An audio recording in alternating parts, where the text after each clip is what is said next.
Septa tahu Mr. P nggak sih?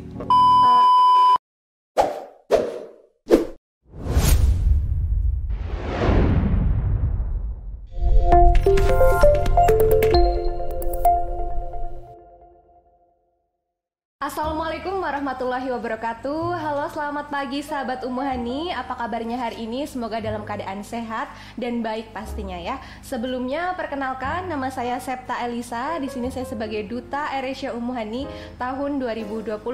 Nah, pada kesempatan kali ini saya akan menemani Anda dalam acara Opini, obrolan penting Umuhani. Nah, apa sih Opini itu?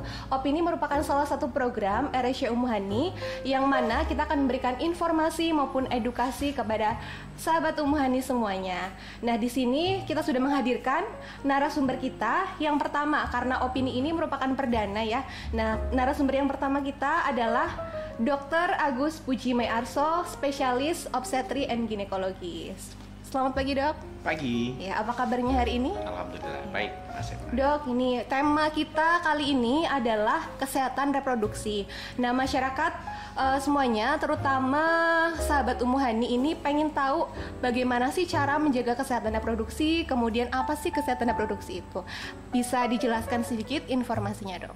Oke, Mas Septa dan sahabat Umuhani, jadi kesehatan reproduksi itu sebenarnya luas ya. Akan tetapi karena kita edisi perdana nih, mungkin kita akan lebih fokus bagaimana cara menjaga kesehatan organ reproduksi wanita. Karena kesehatan reproduksi itu kan bisa pria, bisa wanita, ya, bisa untuk remaja, bisa untuk wanita pada umumnya. Nah, kita akan fokus bagaimana cara kita merawat organ reproduksi. Bagaimana cara menjaganya gitu. Nah, karena belum tentu semua wanita yang punya organ reproduksi kewanitaan itu bisa menjaga kesehatan organ reproduksinya, ya kan?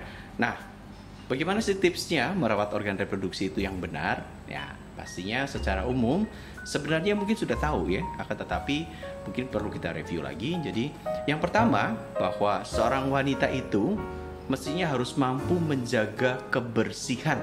Ya, kebersihan yang paling utama ya, Dok. Yes. Nah, gimana caranya?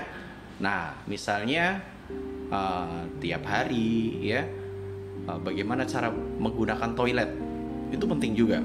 Gimana sih caranya? Nah, mestinya kalau kita menggunakan apalagi toilet itu toilet umum, mestinya begitu datang bersihkan dulu, ya. Jangan begitu datang begitu kebelet langsung dipakai tuh toilet.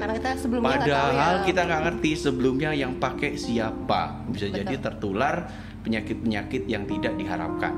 Karena 15-20% penyakit-penyakit yang bisa menyerang organ kewanitaan itu bisa ditularkan lewat penggunaan toilet yang kotor. Ya, tentu sangat berbahaya ya. Kemudian penggunaan pakaian dalam, celana dalam, ya. Pakaian dalam sebaiknya untuk harian pakailah pakaian dalam yang menyerap keringat, ya. Nggak perlu pakai yang aneh-aneh gitu, yang kayak jaring-jaring. Emang kayak mau jaring ikan? Ya betul, Dan. Iya kan? Jadi pakaian dalamnya harus menyerap keringat, ya.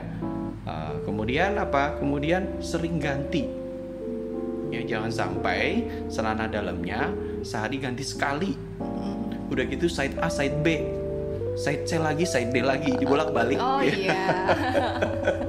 Tentu itu akan menyebabkan apa? Pertumbuhan koloni kuman yang ada di organ kewanitaan itu menjadi kurang bagus. Kita tahu bahwa organ kewanitaan itu di dalamnya itu ada kuman-kuman komensal, kuman-kuman yang baik yang sebenarnya dibutuhkan oleh organ kewanitaan itu sendiri, ya, dan itu juga harus dijaga, ya. Nah, yang kedua, cuci tangan sebelum memegang area misfi. Septa tahu misfi nggak? Iya, tahu, Dok. Iya. Ya gitulah ya, area vagina ya misfi ya. Ya, jangan sampai misalnya ibu-ibu nih ya, sahabat Umuhani misalnya tiap hari kemudian aktivitas harian, belanja ya, kemudian ke pasar, beli ikan, beli terasi, habis itu kebelet pingin buang air kecil, sampai di rumah lupa cuci tangan ya. Ya, langsung pegang. Terus pegang-pegang, jadinya demokrasi. Maksudnya apa, Dok, demokrasi? Kata Dokter Boyke, demokrasi itu gede itu bau terasi. Oh.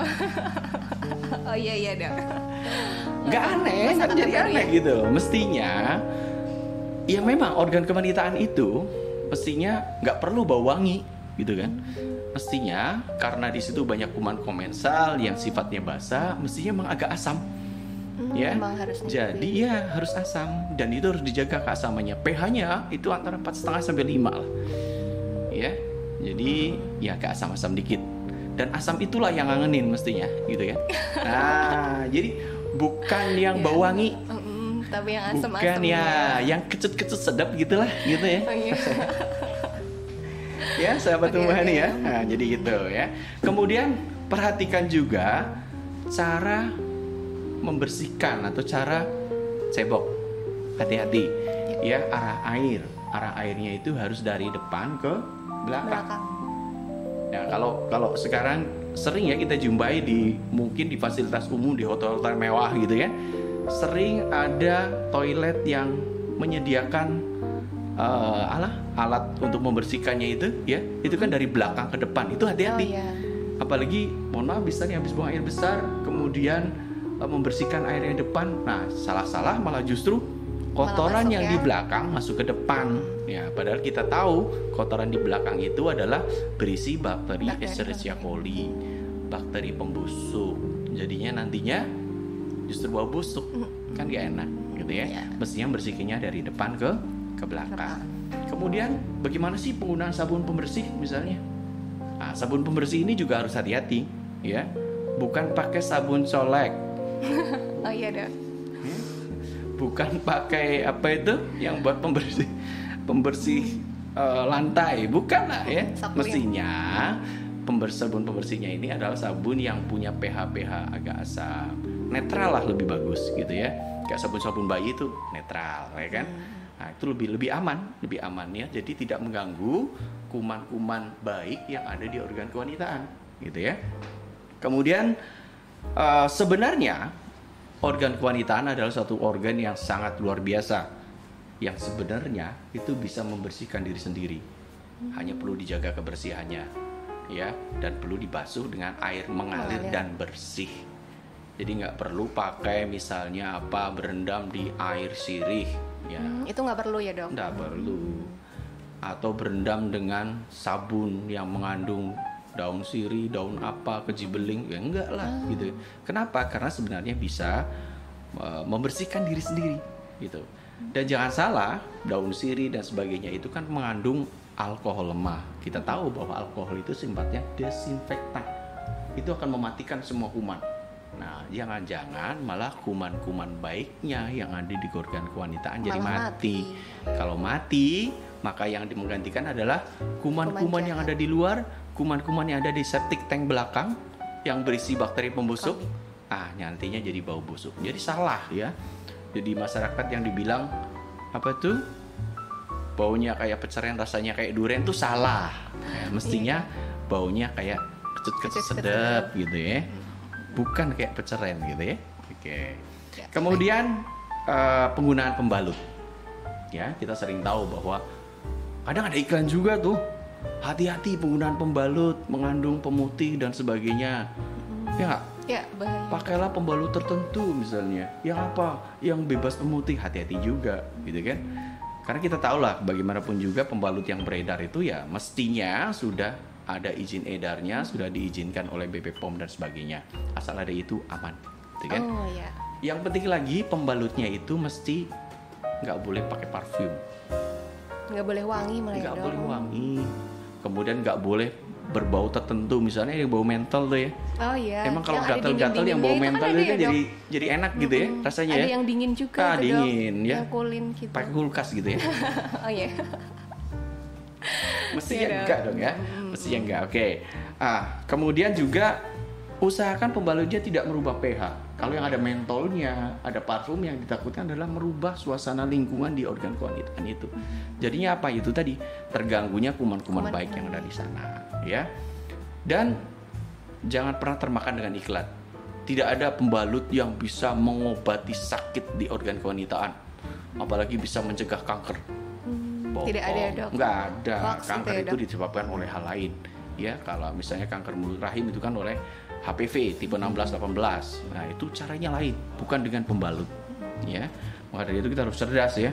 Jadi kanker leher rahim itu tentu tidak disebabkan oleh penggunaan pembalut juga, dan tidak juga bisa dicegah dengan pembalut tertentu juga gitu ya. Nah, saya pikir itu ya. Jadi salah gitu ya. Kemudian yang perlu diperhatikan lagi adalah bagaimana kita sahabat Umuhani itu merawat organ kewanitaan ini dengan merawat rambut pubis itu dengan benar. Ya. Jadi tentu juga tidak boleh dibiarkan begitu saja seperti semak belukar, hutan rimba belantara. Gitu. Harus sering dipotong juga ya, Dok. Ya, dan juga tidak gundul. Potong habis jadi gundul. Nanti jadi banjir bandang. Iya, iya betul, Dok. Karena bagaimanapun juga organ kewanitaan itu butuh yang namanya rambut pubis. Untuk apa? Nah, kita tahu daerah situ lembab, ya kan? Paling tidak menyaring keringat yang masuk ke sana. Akan tetapi manakala itu tumbuh rimbun bagai hutan belantara, jadi lembab, ya, jadi lembab, menahan air, dikeringkannya nggak bagus, nanti tumbuhnya jamur. Tentu jadi masalah lagi, ya. Gitu ya. Kemudian berikutnya adalah itu tadi kita sudah singgung dari awal. Kita harus pelihara juga bakteri baik itu agar bisa hidup dan sejahtera di organ kewanitaan. Caranya gimana? Tidak perlu membersihkan dengan antiseptik berlebihan manakala tidak diperlukan.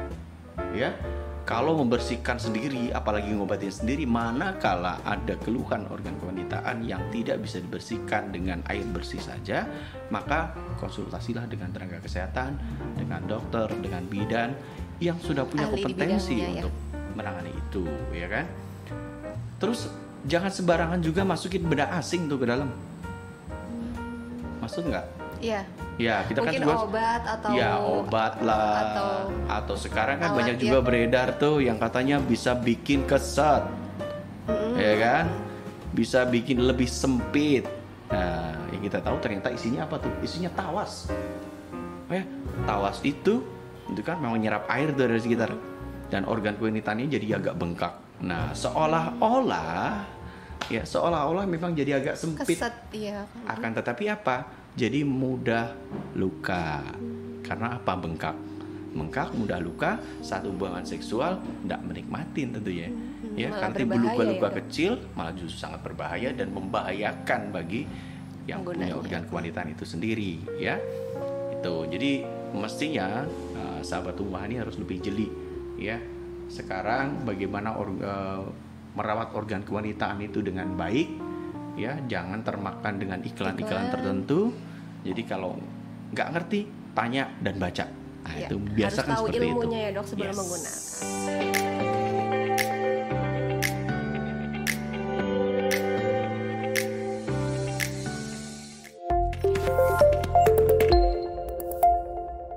Oke, Dokter Agus, kita langsung masuk ke sesi Q&A ya, Dok.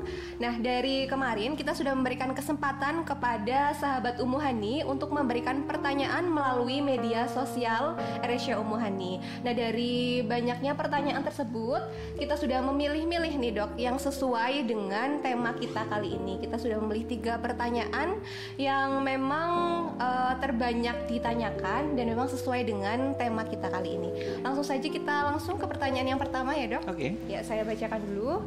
Ini berasal dari inisial N, ya. Saya bacakan. Dok, dulu pas KB suntik 3 bulan, saya nggak pernah haid dan nggak pernah keputihan. Nah, sekarang sudah lepas KB, niatnya ingin hamil lagi, tapi kok jadi sering keputihan ya? Keputihannya encer, jadi terganggu. Saya tiap hari pakai panty liner, tapi terasa nggak nyaman. Nah, apa itu nggak apa-apa dan bagaimana cara mengatasinya?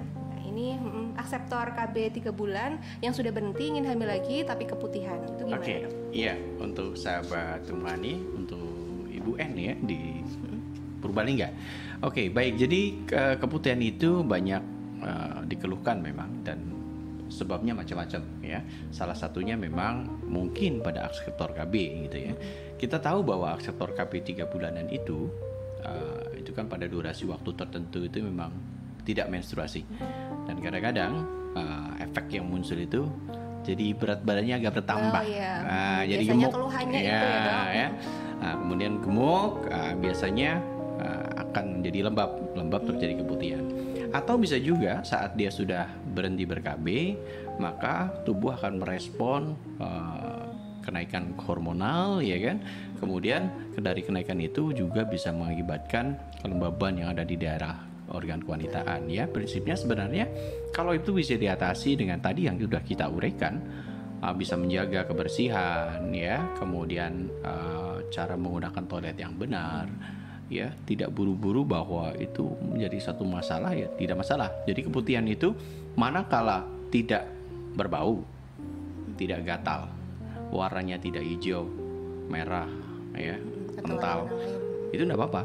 Hanya karena respon hormonal, misalnya warnanya hanya menjelang menstruasi atau akan berhubungan seksual, setelah berhubungan seksual wajar-wajar saja. Normal ya, yang penting bisa dibersihkan dengan baik.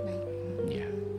Ya, begitu dari inisial N sudah terjawab ya pertanyaannya oleh Dr. Agus. Semoga puas dengan jawabannya. Nah, tadi sudah disampaikan bahwa memang pengguna akseptor KB itu terkadang memang begitu ya dok. Kadang kalau hanya keputihan karena memang biasanya itu terjadi perubahan hormonal gitu ya. Sudah terjawab. Oke, langsung kita beralih ke pertanyaan yang selanjutnya ya dok. Ini pertanyaan yang kedua dari G, inisial G. Saya bacakan dulu. Dok, saya menggunakan suatu produk yang dimasukkan ke dalam vagina yang katanya berfungsi menghilangkan keputihan, mencegah kanker, dan menghilangkan tumor, dan banyak sekali testimoninya. Nah, mohon pencerahannya dok. Nah, ini pengguna produk yang dimasukkan ke dalam vagina dok. Iya. Gimana dok? Seperti tadi sudah disampaikan pada uraian awal tadi, ya, jadi harus berhati-hati dengan testimoni, dengan iklan, atau dengan apapun yang disampaikan, manakala tidak didasari dengan evidence base yang benar, gitu ya. Kita tahu tadi kita sudah uraikan bahwa organ kewanitaan itu sebenarnya adalah organ yang mampu menjaga kebersihannya sendiri, hanya perlu dibersihkan dan dikeringkan, dirawat dengan baik. Kemudian kaitannya dengan tumor itu tidak ada hubungannya, ya, dengan apa produk yang bisa dimasukkan itu, ya, apalagi bisa mengobati kanker dan sebagainya, ya. Kalau kanker misalnya kanker mulut rahim, itu kan penyebabnya adalah virus, ya, virus HPV tipe 16-18. Kalau mau mencegah bukan dengan dimasukkan sesuatu ke dalam organ kewanitaan, tapi dengan apa? Vaksinasi. Karena kita sudah ada sekarang vaksinasi untuk HPV tipe 16-18, bahkan ada yang 4 virus, ya. Nah, tinggal pilih mau yang mana. Ya, tentu ada periode waktu tertentu di mana nanti akan efektif pencegahan itu. Ya, kemudian misalnya mencegah apa tadi? Mencegah keputihan. Keputihan itu ya bisa dengan cara tadi, ya, bersihkan dan sebagainya, penggunaan toilet yang benar, tidak sembarangan menggunakan antiseptik dan sebagainya, ya. Jadi sangat tidak berdasar manakala ada yang mengklaim bahwa ada produk yang dimasukkan ke dalam organ kewanitaan itu bisa mencegah keputihan, bisa mencegah tumor, bisa mencegah kanker sekalipun, ya. Prinsipnya begini organ kewanitaan itu. Manakala makin sering dan makin banyak benda asing yang masuk ke sana, maka risiko infeksinya malah semakin tinggi, makin tinggi.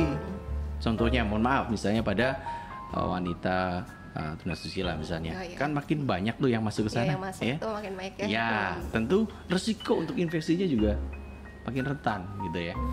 Nah, dan pada seorang wanita itu memang ada periodisasinya. Dia usia produktif di bawah 40 tahun itu relatif gak ada masalah, gitu ya. Tetapi nanti manakala usia di atas 40, di mana hormon sudah mulai menurun, itu udah terjadi banyak kerentanan tuh, ya, ada banyak masalah, dan itu harus disikapi. Bukan berarti harus takut, tidak, karena itu adalah periodisasi yang memang harus disikapi, ya. Tapi ya tidak ada masalah selama bisa memberikan perawatan yang baik, tidak masalah. Gitu ya. Pertanyaan dari inisial G tadi sudah dijawab oleh Dr. Agus bahwa memang produk yang dimasukkan ke dalam vagina itu belum tentu bisa belum terbukti. Ya. Jadi harus pintar-pintar kita dalam menggunakan produk, jangan termakan oleh iklan, ya. Oke. Baiklah, kita lanjut ke pertanyaan yang ketiga ya dok. Ini pertanyaan yang terakhir dari sahabat Umuhani. Ini dari NN nih dok. Nah, saya bacakan dulu. Assalamualaikum warahmatullahi wabarakatuh. Mohon maaf dok, numpang tanya sekaligus mohon solusinya. Ya. Saya usia 60 tahun, semangat masih menggebu-gebu. Akan tetapi Mr. P kadang suka ngambek. Nah, tolong dong dok nih ya, mohon solusinya. Si NN ini sudah 60 tahun tapi semangatnya masih menggebu-gebu. Oke. Gitu, dok. Mr. Gimana, P-nya dok? ngambek ya, Sep ya? Iya. Sep tahu Mr. P nggak sih? Sepertinya tahu dok. Sepertinya tahu. Oke. Sepertinya tahu. Oke, jadi bisa dipastikan bahwa ini laki-laki. Mr. P yang dimaksud adalah penis. Iya. Ya, bukan Penny Susilowati disingkat penis, Oh, bukan iya. ya. Jadi ya ini organ reproduksi laki-laki. Iya. Oke, ya, biar jelas Septa ya. Jadi memang pada periode waktu tertentu juga seperti halnya wanita, memang laki-laki juga akan mengalami perubahan hormonal ya.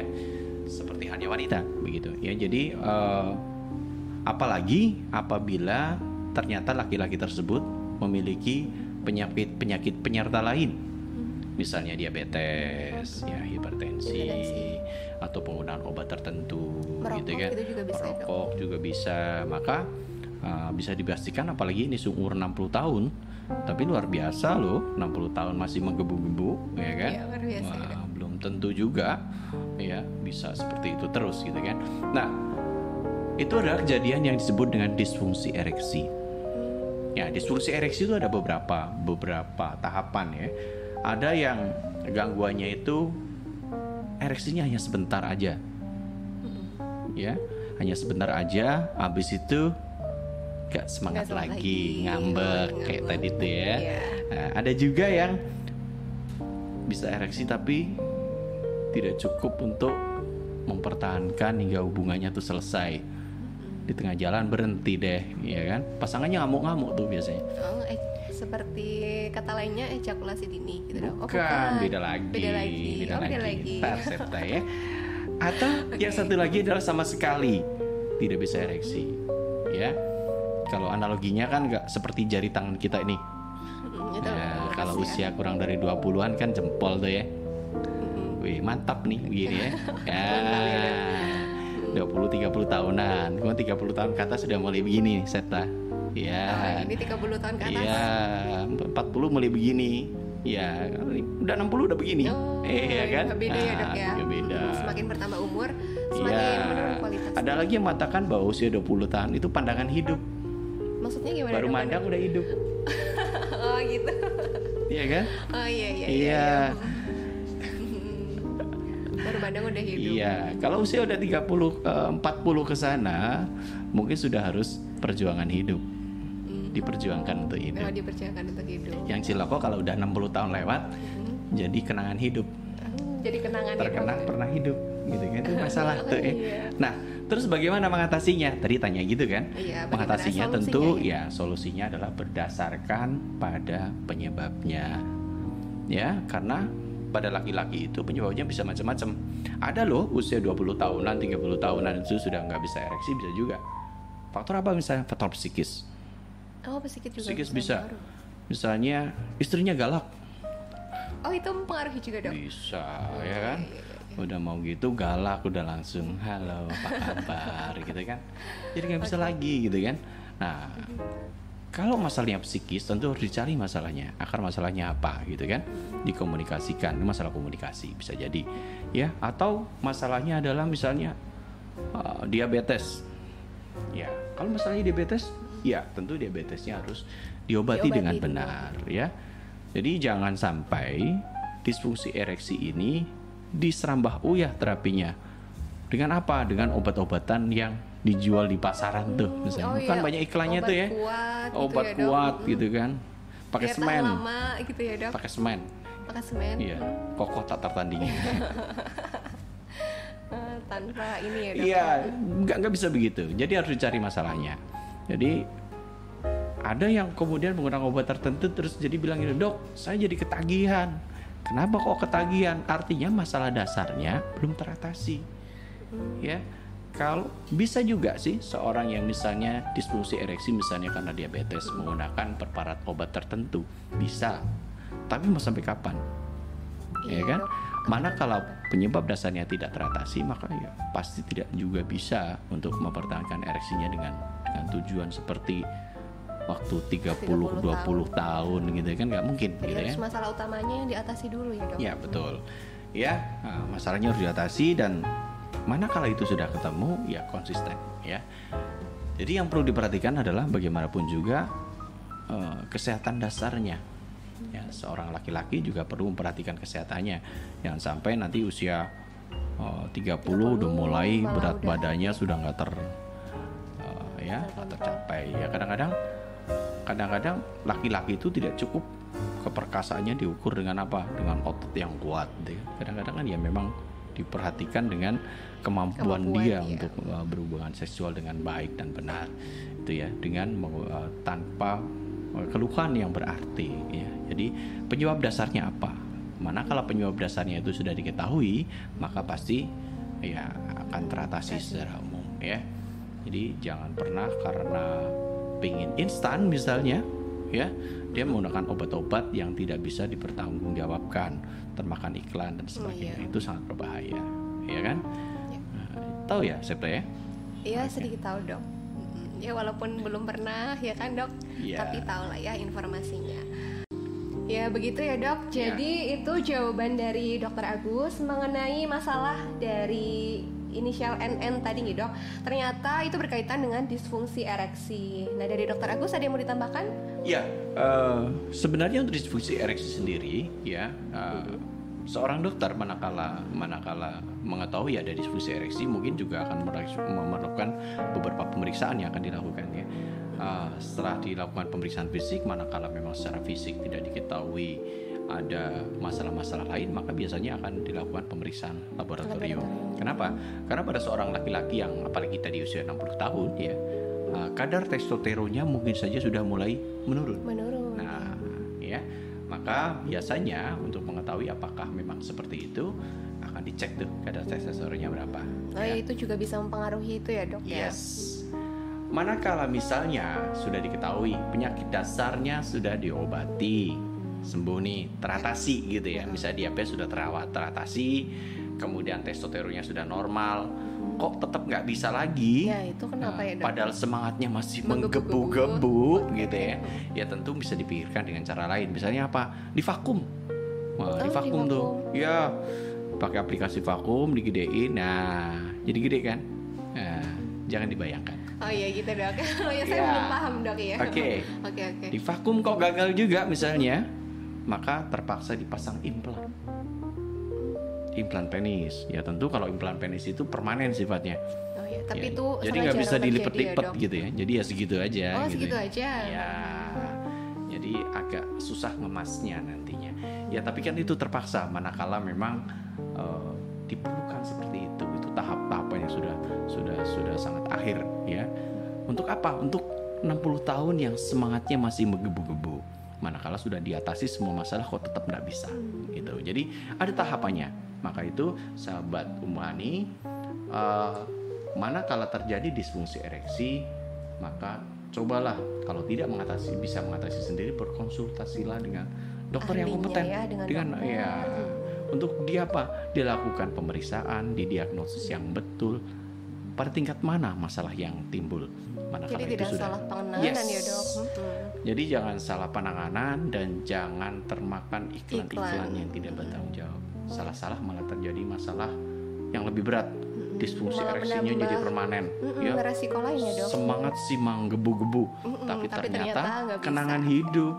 Nah itu menjadi satu masalah yang tersendiri. Ya. Begitu Septa? Ya oke. Untuk pertanyaan tadi sudah terjawab semua ya. Ada 3 pertanyaan yang sudah dijawab oleh Dokter Agus langsung. Dan untuk sahabat Umuhani sekalian yang pertanyaannya belum sempat terjawab, jangan khawatir dan jangan berkecil hati, karena kita juga akan menjawab pertanyaan-pertanyaan dari sahabat Umuhani sekalian di episode-episode opini yang akan datang. Oke, jadi untuk tema kita pada hari ini mengenai kesehatan reproduksi, kesimpulannya adalah jangan lupa kita harus selalu menjaga kesehatan reproduksi karena kesehatan reproduksi merupakan hal yang sangat penting kita jaga ya dok. Betul. Kita harus bisa menjaganya, merawatnya, jangan sampai nanti akan ada gangguan reproduksi. Tadi sudah disampaikan oleh dokter Agus secara jelas dan rinci. Dan juga tadi pertanyaan-pertanyaan juga sudah dijawab ya dok mengenai ada keputihan, kemudian suatu produk yang dimasukkan ke vagina, dan sama yang terakhir disfungsi ereksi itu ya dok, tentang Mr. P ya. Dan jangan lupa tadi apa ya dok, demokrasi? Ya kalau saya nggak salah lupa ya. Iya, jadi organ kewanita harus dirawat dengan baik. Jangan sampai tadi ada anekdot yang dibilang ya. Jangan jadi demokrasi gede itu bau terasi. Oh iya gitu ya, jangan sampai gede itu bawa terasi. Itu pesan dari dokter Agus ya. Dan untuk dokter Agus, terima kasih banyak sudah berkenan hadir di acara opini kali ini. Semoga kita bisa ketemu di lain waktu ya dok. Jangan kapok-kapok untuk datang ke sini lagi di acara opini Eresya Umuhani. Insya Allah. Oke.